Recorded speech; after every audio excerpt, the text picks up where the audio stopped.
Namaskaram, Govind Dev ji, Namaskar, Swamiji. Sadhguru ji Maharaj. Namaskaram, wonderful to be talking to you. Namaskaram. Really speaking, I am so much excited today that a world teacher like our Sadhguru ji has Please. accepted to guide us, and that too on a very short notice. I apologize that I should have requested much earlier, but it's your grace only that you accepted it. I bow before you When my you're… when you're… hundreds and hundreds pranams for you. when you're continuing Krishna's work, how can I say no to you? It's the grace that you are showering upon us. Today, as Bhagavad Gita has said, Sadvidya pranipatena pariprashnena sevaya upadekshanti te jnanam jnaninas tattvadarshinaha. Those great seers guide you only when you offer your pranams at their lotus feet and ask some questions. We, for last 6 months, during this COVID period, are working. Really speaking, we have been working for 36 years for this cause, but it was never online. But this COVID has compelled us to come online, and it has turned like a miracle. We reached around 80 countries, and more than 1 lakh kids, almost kids, some parents have learned by heart 2 chapters from Bhagavad Gita. Wonderful. This is being done by selfless workers who are not paid at all. They are all only honorary workers. They are Krishna Bhaktas, they are the Karyakartas only. And we are doing this through 11 languages. And today, it's grace of God that we have found a world teacher like you to guide us. In the beginning,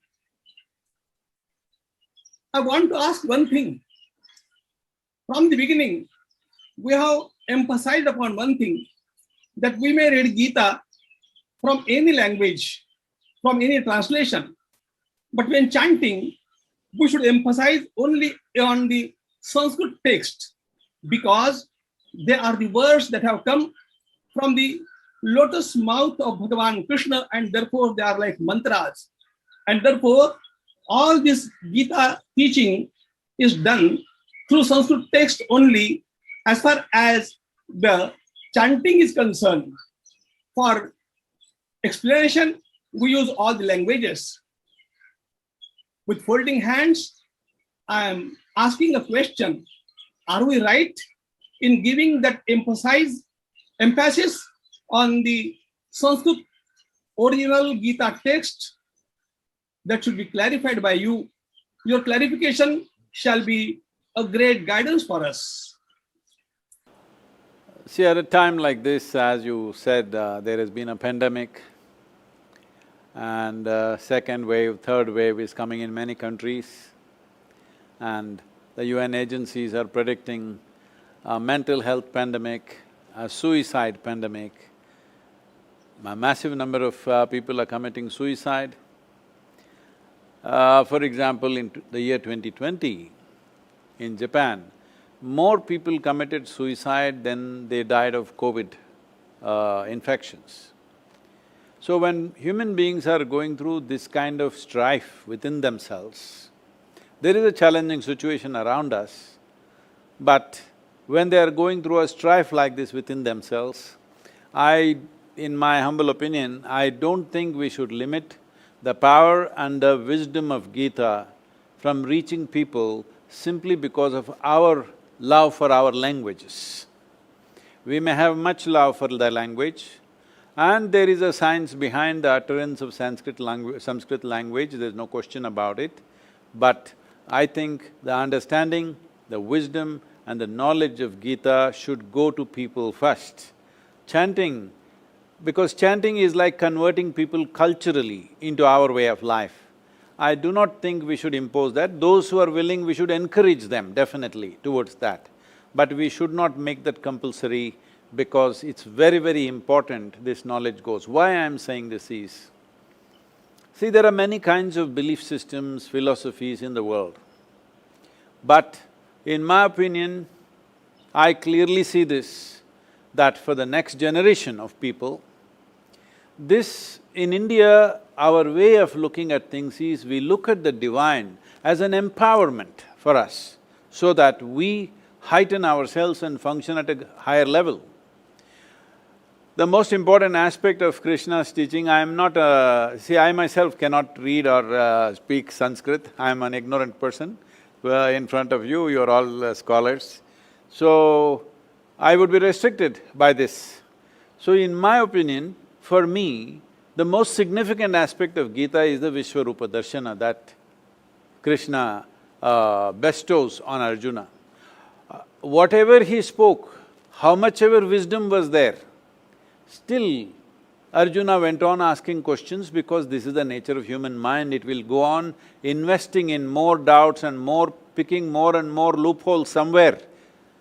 But the moment he shows him who he is in terms of his inclusiveness, how the whole existence is a part of himself, and he is showing this because he also wants to convey to Arjuna and everybody in the world that this is your nature also. If you are willing, if you open up your… the dimension of your existence, you could experience everything as yourself.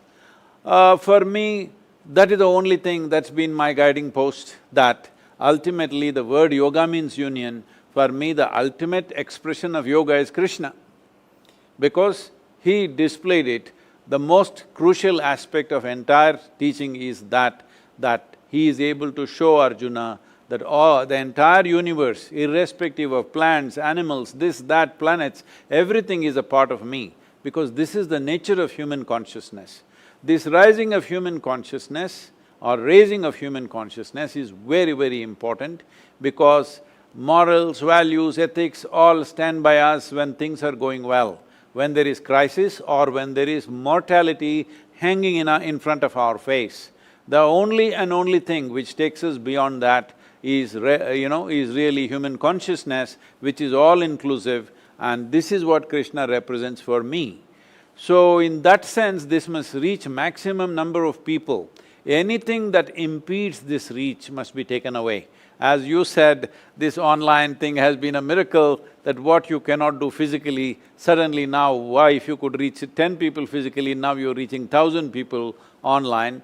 But this can be multiplied in such a way, if you translate this into 30 different languages in the world, you can reach billions of people, and that is more important for me than sticking to the language. Language has its power, language has its significance, but above all, people understanding there is a universal way to exist is more important for me than the language.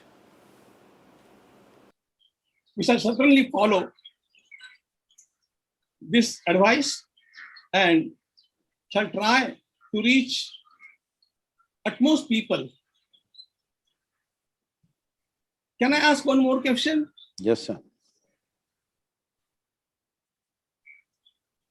Today, we want to know what can be the essential message for global youth from Bhagavad Gita. If we want to look at something as a message, I think the most significant message of not just Gita, Krishna's life as a whole is… see, in many ways his life is full of strife. There are so many wars, there are fights, there are people who are extreme levels of evil intentions and actions. So his life in many ways is full of strife and challenges. Our pandemic challenge is nothing compared to the challenges that he faced in his life. So even though all others, the Pandavas, the Kauravas and various other parties who are involved in this drama, they all suffered immensely either because of anger or hatred or anguish or shame, many things happening to everybody. But Krishna was one person who went through this entire serious drama very virulent drama, if you ask me, and a terrible war and everything, with a big smile on his face, playfully. So the most significant aspect of life is to be involved, to be absolutely involved. At no point did he show that I am not involved. At every point, in every small thing and big things, trivial things and significant things, in everything he is involved absolutely, but absolutely playful, unentangled, involved but not entangled. I think this is the most important thing that needs to happen to human beings, particularly the next generation of youth. They must understand involvement does not mean entanglement.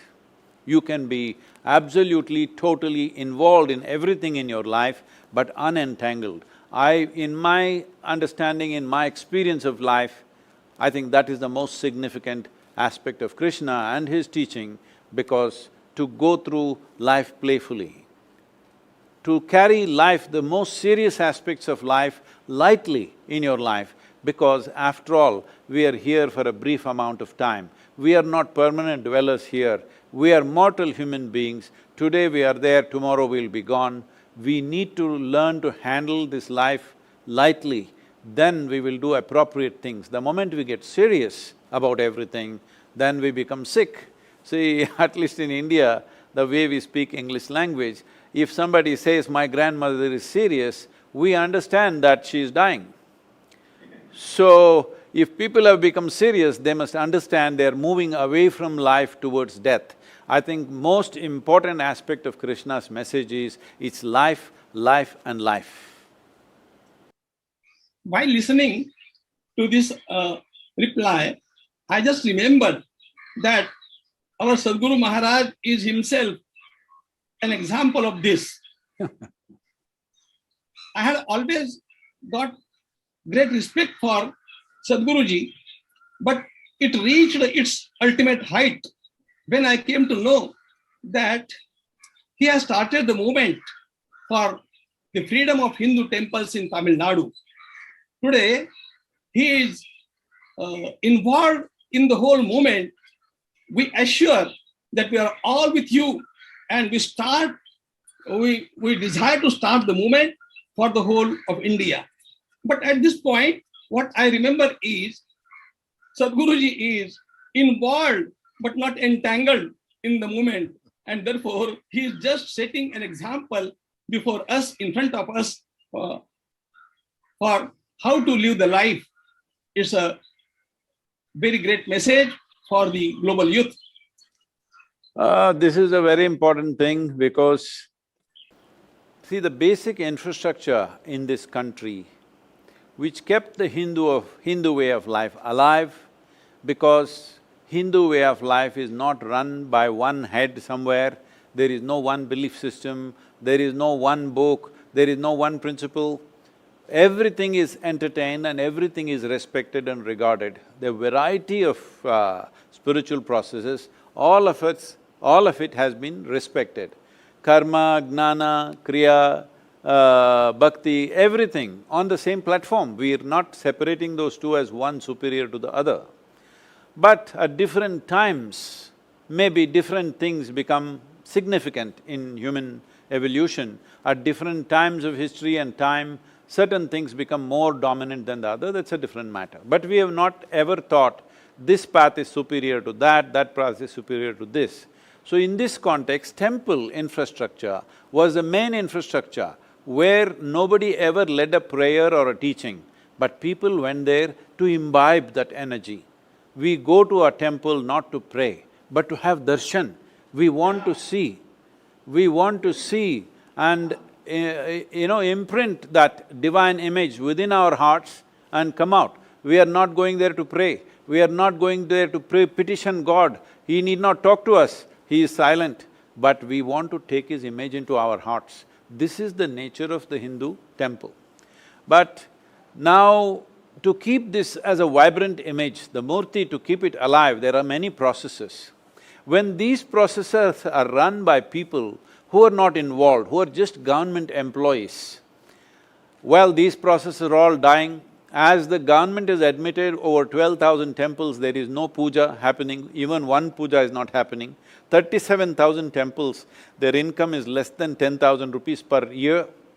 And 34,000 temples, there's only one person in the temple doing puja, maintenance, security, everything one person, and he's paid 1,500 rupees, 30 rupees per day, something like that. So, when this is the condition, I feel devotees must take into charge, but for this everybody needs to come together. I am seeing that I am receiving a lot of abuse now myself, and they're not even sparing my mother, they're abusing everything. And unfortunately, what I see is very strong devotees, genuine devotees are also misguided by certain vested interests, and there's a lot of reaction. It is very important that we present ourselves with a single face, not one against the other, because this has cost us enormously in the past. Enormously in the past, through the invasions, through occupations, we have paid a huge price, at least in free India. We are going to complete 75 years of independence. It is time we come together as one force. It is not necessary. We are not made like this in the Hindu way of life. You have to agree with me, I have to agree with you, not necessary. There may be many things I don't agree with you, many things you don't agree with me. This is perfectly fine. We need to understand Krishna's life is an example. Though he is standing there as a divine embodiment, still Arjuna can ask him 100 questions. He is not telling him, just shut up and listen to me. He is answering every question, all right? So this is the nature of our culture. It is not necessary we have to agree with each other, but still we must understand the fundamental purpose is same. So we should not go in divergent ways, which unfortunately is happening in the country. I hope we come to our senses and function as one unit, because the demographics of the nation is changing in such a way. At this time, I am not even thinking of my culture, your culture in that sense. I am seeing that this is the only culture which allows seeking for truth. Everywhere else, everything is written down, you either believe it or you're dead kind of attitude. Here, even if God himself comes, we can question him. Where else is it possible that you can question God, you can ask 100 questions to God, where else is it possible? This is the only culture. So I am saying, for future generations, the only thing that will be relevant for the world's youth for all the youth in the world is this Hindu way of life, not as a religion, not as my culture, you must take it, not like that, but as a teaching, as a guidance. There is no other guidance in the world which is universal and inclusive. Let us keep it inclusive and universal. Let us not make this you versus me, because there is no you versus me. You can worship a stone, I can worship a tree, but both are devotees. This is the nature of our culture, we must keep it that way. Yes, Guruji, our Indian culture has always said, Vasudhaiva Kutumbakam, the world is one family, and therefore nothing is thrust upon anybody. Everybody can have his own way. Now, today, we received a light from you that we don't go to the temples just for praying, but we go there for getting our batteries charged. This is a new concept at all, totally, and therefore we are grateful. And people may abuse or people may say anything, but we all are your followers, and what you are doing for this country, for this nation, and for the humanity at large is quite necessary today, and we shall try to follow your footsteps, definitely. Govind Giriji, I am not talking about abuse as a problem for me, because I am made like this, neither somebody's abuse nor praise either rises me nor puts me down. I am who I am for what I am. That is not the issue. But the problem is, right now there is an express need in the world, as you are doing, spreading the Gita teaching through online for 1 lakh people, whatever. 1 lakh people is not enough, 1 billion people, 5 billion people needs to happen. If this needs to happen, it is important that we don't get against each other and unnecessarily impede the work. because in this generation, if we don't do it, our own youth will lose it. Once our own youth have lost it, you can't take it to the rest of the world. I very strongly feel, if this spiritual seeking has to live, we have a significant responsibility in the next 20 to 25 years. If we don't do this work, after that it could be very late to revive that. All of us are committed for this cause and we shall take it ahead, definitely. Can you please guide how Bhagavad Gita can be useful in these days of pandemic for all the people? See, I am not an expert on the Gita as you are, Swamiji, but in my understanding… Whatever you are speaking is Gita only. This is what my being sings within me. I've unfortunately not spent, because I got all Western educated, I did not go into the scriptural studies in any way. But in my understanding, what I see is, when you say Gita, we are not talking about a song that somebody sings. We are talking about a song that our soul sings. My body and your body may sing different songs. My mind and your mind may sing different songs. My emotions and your emotions may sing different songs. But my soul and your soul cannot sing different songs. It sings only one song. Great. And in whatever ways they have tried to put it into language, because putting this into language is not easy. I personally feel it's almost nearly impossible. You can talk around it, the real song can never be put into words. I think Gita is one of those efforts to put that into words in the closest possible manner, which has come to us through the ages, from the time of Krishna and Mahabharata and whatever. So, in this context, what is the most important thing? Simply means this. Well, Krishna is an embodiment of yoga for me, because you can only be playful even when there is life and death situation, not just for you, for everybody who's dear to you, there is life and death situation, you are still playful. This is only possible if you are well established in yoga. If you are not well established in yoga, life situations will squeeze you, life situations will crush you, life situations will make you a different kind of person in different situations. No matter life or death, still you are at ease and you're playful. This is only possible if you're deeply rooted in yoga. So as far as I'm concerned, people may see Krishna in so many ways. In my experience, he is an ultimate yogi. That's how I see him. In Bhagavad Gita also, Yatra Yogeshwara Krishna, he is not only a yogi, but he is Yogeshwara. He is the highest form of yoga. And the way you are guiding people, when Sadhguruji was not there in Coimbatore, I had been in the ashram. Oh, really? I'm sorry, Yeah. I didn't know. Yeah. I'm sorry I was not there. And I imparted this to you when we met in Omkareshwaram. But what I'm saying today is, everywhere in every nook and corner of that ashram, we saw that you have tried to protect our Indian vision, our Indian culture, totally. This is the great challenge, and the wisdom that has come from ages, it has been not only imparted intellectually, but people are given, the kids are given that atmosphere that so that they can be molded that way. We are trying to do the same thing, Sadhguruji, and therefore we shall require your guidance for this humble work many a times, not just once.